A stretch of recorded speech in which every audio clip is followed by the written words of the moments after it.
तो hello students, हम लोग क्वाड्रेटिक इक्वेशन पढ़ रहे हैं एक्सरसाइज 4.3 है ना। तो एक्सरसाइज 4.3 एनसीईआरटी क्लास 10th की बात हो रही है ना। तो जिसमें हम लोग 1 2 3 एक्सरसाइज 4.3 में 1 2 3 क्वेश्चन सुबह डिस्कस कर चुके हैं। अभी मैं बता रहा हूँ आपको क्वेश्चन नंबर 4। आइए क्वेश्चन नंबर 4 सीखते हैं। क्वेश्चन नंबर 4 है if the sum of reciprocal of Rahman's age 3 years ago and 5 years from now is 1/3, then find his present age। कह रहा है कि रहमान का जो एज है उसका रेसिप्रोकल लेना है। कंडीशन क्या है कि 3 years ago 3 साल पहले और 5 साल बाद, इस दोनों का सम है 1/3। तो उसका प्रेजेंट एज, उसका वर्तमान एज निकालना है। आइए सॉल्यूशन सीखते हैं हम लोग, है ना। प्रेजेंट एज निकालना है तो मन में मान लिया कि let Rahman present age is equal to x years. Rahman का जो प्रेजेंट एज है, करेंट एज है, उसको x ईयर सपोज कर लिया। नाउ अब हम कहेंगे कि 3 years ago यानी 3 वर्ष पहले उसका एज कितना होगा। लिखेंगे रहमान एज 3 year ago, 3 साल पहले रहमान का एज कितना रहा होगा। आज x है तो 3 साल पहले कैसा होगा, x माइनस 3 years। करेंट से 3 माइनस कर देंगे तो निकल जाएगा। उसी तरीके से 5 years बाद, 5 साल बाद कितना होगा, यानी कि Rahman age 5 years from now. अब से 5 साल बाद कितना हो जाएगा, तो अभी x है, 5 साल बाद उसमें 5 ऐड करेंगे तो आ जाएगा। ठीक है यहाँ तक। अब हम लिखेंगे अकॉर्डिंग टू क्वेश्चन। प्रश्न से क्वेश्चन है कि sum of reciprocal of Rahman's age 3 years ago and 5 years from now is 1/3। तो देखिए 3 years पहले का एज ले लेते हैं, कितना है x माइनस 3, उसका रेसिप्रोकल कितना हो जाएगा, तो 1/x माइनस 3। 5 years 5 साल बाद एज कितना है, तो x प्लस 5, तो उसका रेसिप्रोकल हो जाएगा 1/x प्लस 5। दोनों को ऐड करना है तो बीच में प्लस कर दिया। और इसका सम किसके बराबर है, तो देखिए यहाँ से इसका जो सम है तो वो है 1/3 के इक्वल। अब इसी को सॉल्व कीजिए, आपका रिजल्ट मिलेगा। तो दोनों का हम एलसीएम ले लेते हैं। x minus 3 into x plus 5। अब इनको फ्रैक्शनली ऐड करना है, तो आप ऐड करना ऑलरेडी जानते हैं, मैं लिख रहा हूं x plus 5 plus x minus 3 is equal to 1/3।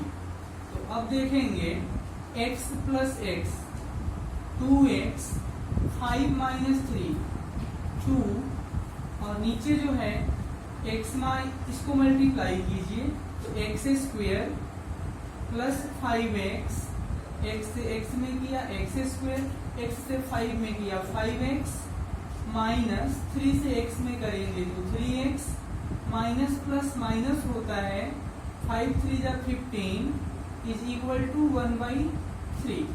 अब देखिए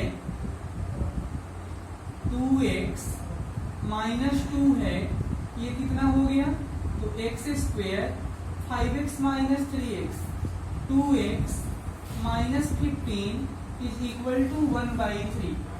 अब इसको क्रॉस मल्टीप्लाई करेंगे, यानी इसको मल्टीप्लाई इसके साथ और इसको मल्टीप्लाई इसके साथ।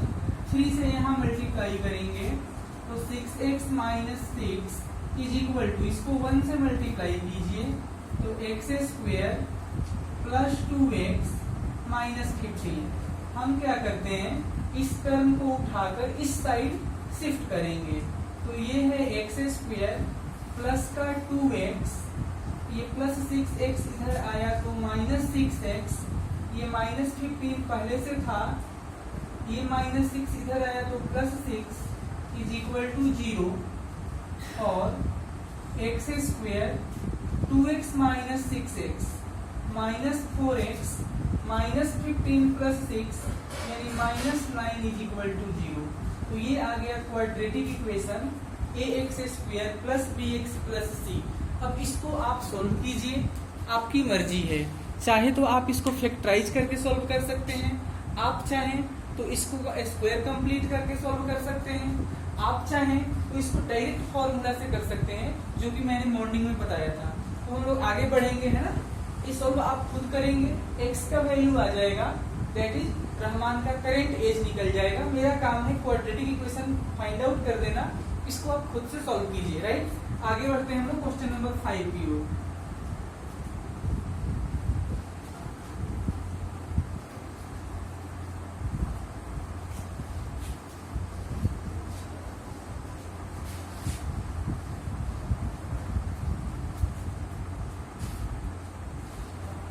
अब हम लोग पढ़ेंगे question number 5।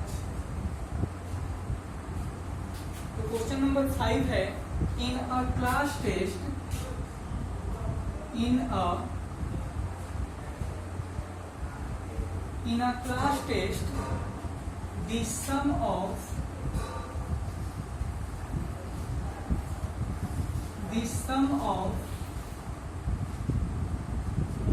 Cephali's marks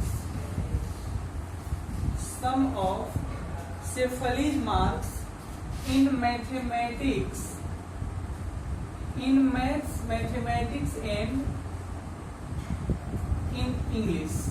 Sum of Cephali's marks in mathematics and English is 30.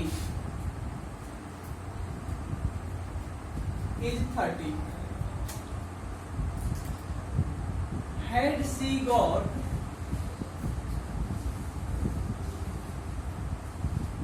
had she got 2 marks more, had she got 2 marks more in math and 3 marks less in English, 3 marks less in English, the product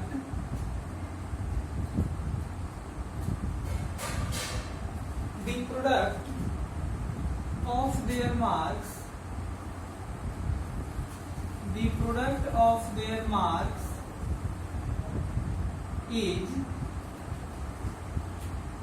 their marks is 210 यानी 210,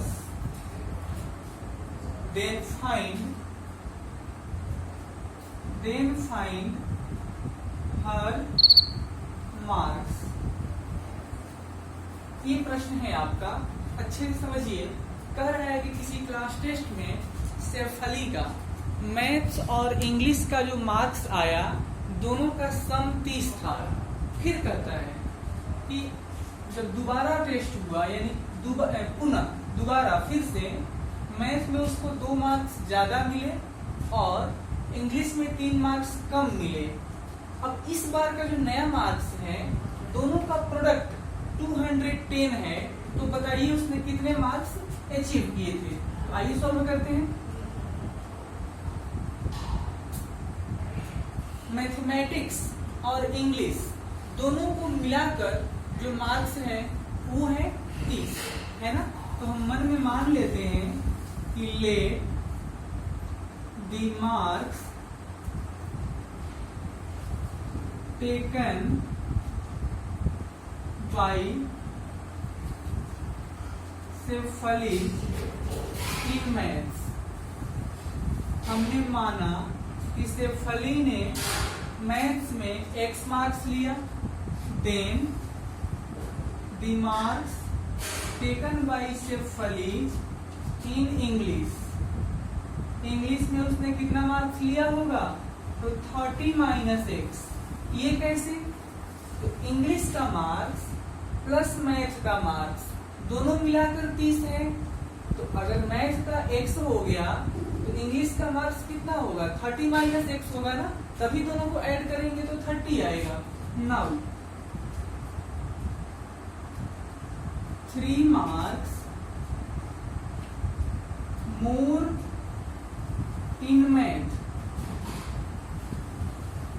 is, पहले से maths में कितना marks है, x marks. अब उसमें 3 ज्यादा उसको मिल गया तो कितना हो जाएगा, 3 उसमें ऐड कर देंगे ना। पहले से उसको x मार्क्स मिला था, अब उसने 3 नंबर और ज्यादा ले आए, x प्लस 3 हो जाएगा। इसी तरीके से 2 मार्क्स, मैथ्स में 2 मार्क्स ज्यादा था तो यहाँ हम 2 मार्क्स की बात कर लेते हैं, तो यहाँ 2 आ जाएगा, x प्लस 2 कोई बात नहीं है। अब है कि 3 marks less in English is, English में 3 नंबर कम मिले। तो ध्यान दीजिएगा, पहले से 30 माइनस एक्स था, अब और 3 कम हो गया, यानी इसी में से 3 माइनस करेंगे ना तो कितना हो जाएगा बताइए, 27 माइनस एक्स। पहले से 30 माइनस एक्स था, उसमें से 3 और कम कर देंगे ना, तो इसमें से आप 3 माइनस कीजिए, 30 minus x minus 3 27 minus x हो जाएगा।